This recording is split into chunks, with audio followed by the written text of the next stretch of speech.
पतंजलि योग में महर्षि पतंजलि ने धारणा और ध्यान के बारे में बताया है। धारणा और ध्यान एक नहीं है, इसे समझ लें।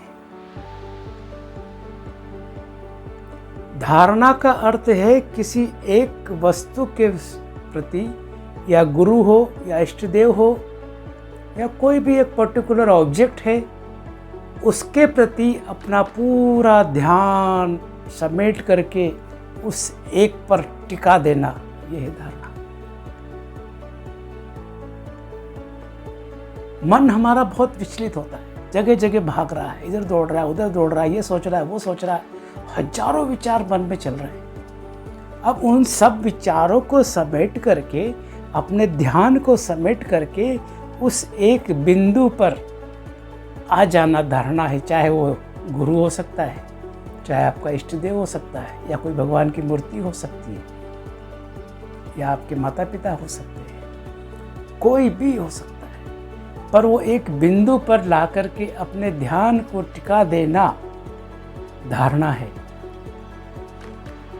और इस धारणा से आपका कंसंट्रेशन पावर बढ़ता है, और कंसंट्रेशन पावर बढ़ेगा तो संसार में जो भी एक्टिविटी आप करेंगे उसको पूरी लगन से, पूरे ध्यान से, पूरे कंसंट्रेशन से करेंगे तो उसमें सफलता भी आपको निश्चित तौर पे मिलने वाली है। लेकिन ध्यान कुछ और है। ध्यान है जो आपने समेटा मन को एक बिंदु पर ला करके, अब उस बिंदु से भी हटा करके ध्यान को स्वयं पर ले जाना, स्वयं में स्थित हो जाना, अपने पास आ जाना, यह है ध्यान। अपने घर वापस आ जाना, यह है ध्यान। ध्यान का अर्थ ये नहीं है कि किसी गुरु का ध्यान कर रहे हैं, किसी इष्ट का ध्यान कर रहे हैं, फलाना वस्तु का ध्यान कर रहे हैं, फलाना भगवान का, ईश्वर का, अल्लाह का, गॉड का ध्यान कर रहे हैं। नहीं, वो ध्यान नहीं, वो धारणा है। वो भी अगर आप कंसंट्रेट कर पाए तो,